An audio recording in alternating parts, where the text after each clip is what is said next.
আমি বারবার একটা কথা বলি যে এই দুনিয়াতে আল্লাহ ছাড়া আমাদের আপন বলে কেউ নাই।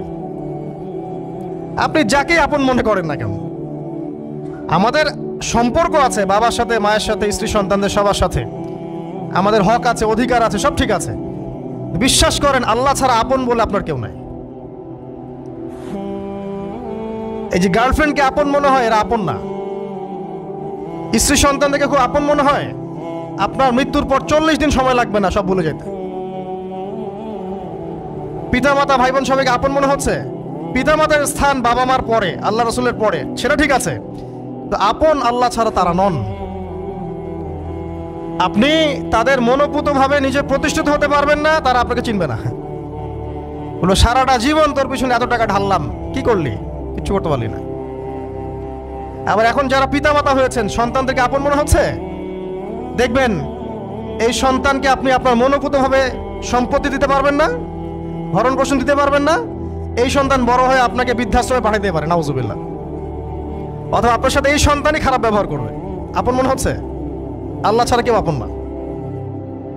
আল্লাহ ছাড়া আপন কেউ না। আর আল্লাহ ছাড়া সত্যিকার অর্থে আপনাকে আমাকে ভালো কেউ বাসে না। শুধু আল্লাহই আপনাকে ভালোবাসেন। এটা আপনারা হারে হারে উপলব্ধি করবেন যত দিন যাবে ইনশাআল্লাহ। তাই শুধু সেই আল্লাহর জন্যেই নিজেকে খালেস করে দেন, আর যার যার হক তাকে তাকে দিয়ে দেন। দুনিয়াতে শান্তিতে থাকার ফিলোসফি বলছি, philosophy of happiness in this হায়াতুদ দুনিয়া, সেটা হচ্ছে যার যার হক তাকে তাকে দিয়ে দেন, নিজের হক আল্লাহর কাছে চেয়ে নেন। আর দুনিয়াকে আপন মনে করবেন না, আল্লাহ ছাড়া কাউকে আপন মনে করবেন না। আপনি সুখে থাকবেন ইনশাআল্লাহ। দুনিয়ার দাসত্ব করবেন, আল্লাহ ছাড়া অন্য মানুষদেরকে আপন মনে করে নেবেন, দেখবেন আপনি পদে পদে কষ্ট পাবেন। কারো কাছে আশা করেন না, কষ্ট পাবেন না। আমি এই প্রসঙ্গে কথাগুলো বললাম যে দুনিয়াকে আপন মনে করতে নাই, আর আল্লাহকে আপন মনে করতে হয়। আল্লাহকে আপন মনে করলে তখন আমার উপর কিছু দায়িত্ব চলে আসে। কি দায়িত্ব? আল্লাহ আমাকে সৃষ্টি করেছেন, রিজিক দিয়েছেন, লালন পালন করছেন, বাঁচিয়ে রেখেছেন, তার হাতে আমার মৃত্যু, তার হাতে সবকিছু। তো এখন আল্লাহ পাকের জন্য নিজের জীবনটাকে খালেস করে নেওয়া, যেভাবে আল্লাহ পাক চলতে বলেছেন সেভাবে চলা, যেগুলোকে আল্লাহ পাক নিষেধ করেছেন বর্জন করা। আর রাসূলুল্লাহ সাল্লাল্লাহু আলাইহি ওয়াসাল্লামের সুন্নাহ আল্লাহ পাক রেখে দিয়েছেন আমাদের সামনে। এই সুন্নাহগুলো যদি আমরা অনুসরণ করতে পারি, ইনশাআল্লাহ এই দুনিয়াতে কিছু পাই বা না পাই, ইনশাআল্লাহ পরকালে আপনি আল্লাহর ক্ষমা পাবেন ইনশাআল্লাহ তাআলা। কোরআনের সূরাগুলার অর্থ সব খুতবায় বলা যায় না, সময় সংকলন হয় না। এত চমৎকার ওয়াদ-দুহা সূরা আছে না, শপথ দ্বিপ্রহরের, ওয়াল-লাইলি ইযা সাজা, শপথ রাতের যখন সেটা আচ্ছাদিত হয়। মা ওয়াদ্দাআকা রাব্বুকা ওয়া মা ক্বালা, আল্লাহ কত মায়া দিয়ে তার নবীকে বলছেন যে তোমার আল্লাহ তোমাকে ছেড়েও দেন নাই, তোমার আল্লাহ তোমাকে ছেড়ে দেন নাই। ওয়ালা সাউফা ইউতিকা রাব্বুকা ফাতারদা, শীঘ্রই তোমার রব তোমাকে দান করবেন এবং তুমি সন্তুষ্ট হয়ে যাও। দুনিয়াতে চলতে গেলে দুঃখ কষ্ট হয় না? যারা ঈমান নিয়ে চলে ওদের দুঃখ কষ্ট বেশি হয়। তা আল্লাহ বলছেন টেনশন করো না, কষ্ট পেও না, তোমার রব তোমাকে ছেড়ে দেননি। ওয়ালা সাউফা ইউতিকা রাব্বুকা ফাতারদা, তোমার রব তোমাকে শীঘ্রই দান করবেন আর তুমি সন্তুষ্ট হয়ে যাবে। আলাম ইয়াজিদকা ইয়াতীমান ফাআওয়া, আল্লাহ বলছেন আল্লাহ কি তোমাকে ইয়েতিম রূপে পাননি? এরপর আল্লাহ কি তোমাকে প্রতিপালন করে বড় করেননি? ওয়াজাদাকা দাল্লান ফাহাদা, আল্লাহ কি তোমাকে পথভ্রষ্ট পান নাই? তোমাকে আল্লাহ পাক হেদায়েত দেন নাই? তো আল্লাহ যে এগুলো করেছেন সে আল্লাহ তোমাকে পরকালে ইনশাআল্লাহ ভালো রাখবেন। ফাআম্মাল ইয়াতীমা ফালা তাকহার, তো তুমি এতিমদের প্রতি কঠোর হয়ো না। ওয়াম্মা সাইলা ফালা তানহার, কেউ চাইলে তার হাতকে খালি ফিরিও না, ধমক দিও না। ওয়াম্মা বিনিআমাতি রাব্বিকা ফাহাদ্দিস, তোমার রবের এই সমস্ত নিয়ামতগুলো তুমি মানুষের কাছে বর্ণনা করতে থাকো। এর পরের সূরার দিকে খেয়াল দেখবেন, সূরা আলাম নাশরাহ লাকা সাদরাক, মনে হয় দুটো একটা আরেকটার সাথে পেয়ার। আলাম নাশরাহ লাকা সাদরাক, আমি কি তোমার হৃদয়কে প্রশস্ত করে দেই নাই? ওয়াদা'না আনকা ওয়িজরাক, তোমার বোঝাগুলো হালকা করিনি? কাকে বলছেন এগুলো আল্লাহ পাক? রাসূলুল্লাহ সাল্লাল্লাহু আলাইহি ওয়াসাল্লাম। তো যে মানুষটা জান্নাতে যাবে নিশ্চিত, এবং যিনি জান্নাতের দরজা না খুললে জান্নাতের দরজা কারো জন্য খোলা হবে না। যে মানুষটা হচ্ছে ভদ্র, স্মার্ট, বিচক্ষণ, কোনো মানুষ পৃথিবীতে নাই। সকল ধর্মের মানুষ মানে এটা। কিছু আছে শয়তান, মানুষ টুবি শয়তান, এরা মানে না, বাট দেখবেন ম্যাক্সিমাম মানুষই মানে, হোক সে ইহুদি বা খ্রিস্টান বা হিন্দুইজম বা মুসলিমরা তো মানেই, সবাই মানে। মুহাম্মদ সাল্লাল্লাহু আলাইহি ওয়াসাল্লামের মতো স্মার্ট, বিচক্ষণ, ভদ্র, সুচরিত্রের মানুষ পৃথিবীতে কোনোদিন আসেও নি, আসবেও না। তো সেই নবীর জীবনটা আপনি পড়ে দেখবেন, আর রাহিকুল মাখতুম বইটা, যে চড়াই আর উতরাই, খালি দুঃখ, কষ্ট, যন্ত্রণা, লাঞ্ছনা, কন্টিনিউয়াসলি। আমাদের নবী সাল্লাল্লাহু আলাইহি ওয়াসাল্লাম তো 1 মাস শান্তিতে ঘুমানো নাই নবী হওয়ার পরে। যখন তিনি মারা যান, ফাতিমা রাদিয়াল্লাহু আনহার কথা মনে আছে না? কানে কানে কি জানি বললেন। তখন আমাদের নবী একটা কথা বলেছিলেন, আমি এই বয়সে সে কথাটা বুঝি, মাদ্রাসা লাইফে, ইউনিভার্সিটি লাইফে বুঝিনি।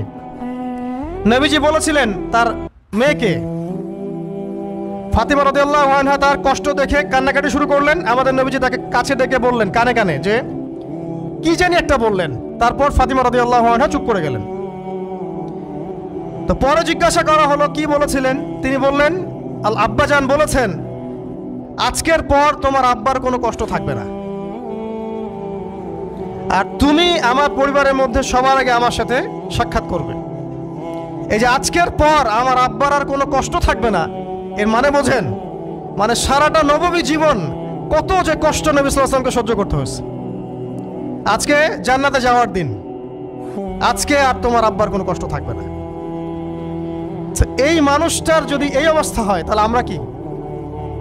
আল্লাহ পাক সেই মানুষটাকে এই সূরা দুটো শোনাচ্ছেন, আমি কি তোমাকে এতিম পাই নাই, তোমাকে পথভ্রষ্ট পাই নাই, হেদায়েত দেই নাই, ভরণ পোষণ করিনি, আমি আল্লাহ তোমাকে ছেড়ে দেই নাই, শীঘ্রই তোমাকে দান করব, হ্যাঁ, তোমার বোঝাকে আমি হালকা করিনি।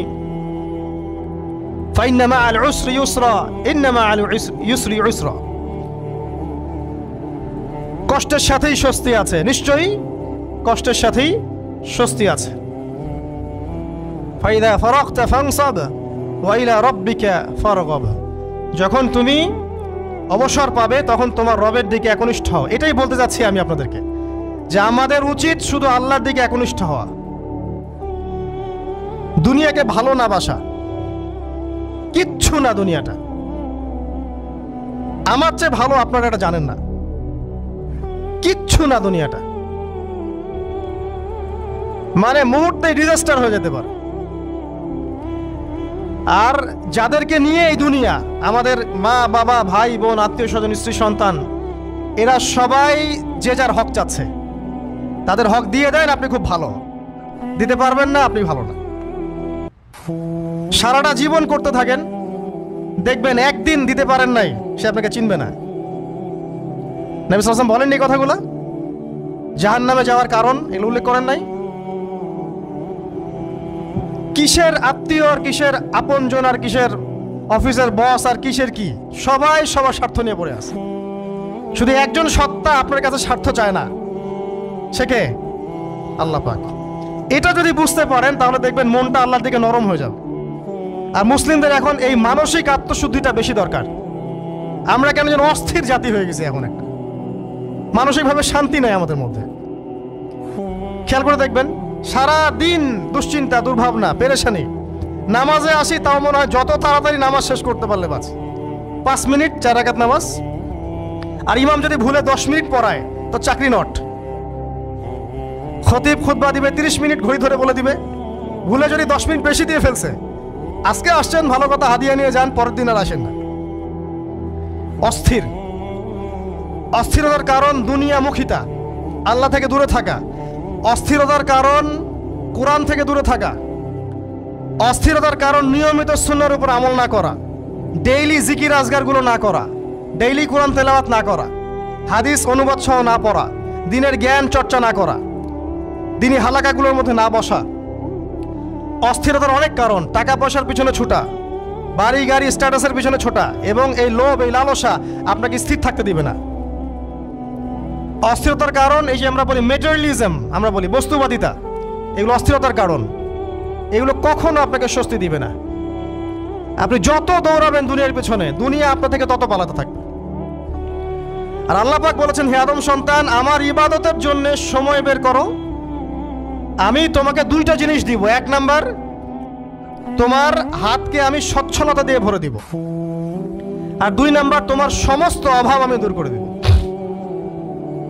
যে ব্যক্তি আল্লাহর জন্য সময় দেয়, আল্লাহর জন্য বাঁচে, আল্লাহর জন্য মরে, সব কাজ আল্লাহর সন্তুষ্টির জন্য করে, দেখবেন ও মনের মধ্যে শান্তি আছে।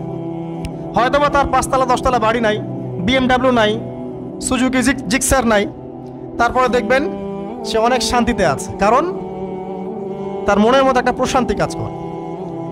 আর যে ব্যক্তির মধ্যে দেখবেন আল্লাহর কনসিয়াসনেস নাই, ইবাদত নাই, কোরআন সুন্নাহ এগুলো কিচ্ছু নাই, দুনিয়ার সব আছে, দেখবেন ব্যাংক ব্যালেন্স, টাকা পয়সা, মনে শান্তি নাই। এই মনের শান্তিটাকেই উসমান রাদিয়াল্লাহু আনহু বলতেন যে আল গিনা, মানে ধনাঢ্য, ধনী বলি না আমরা, এটাই হচ্ছে ধন।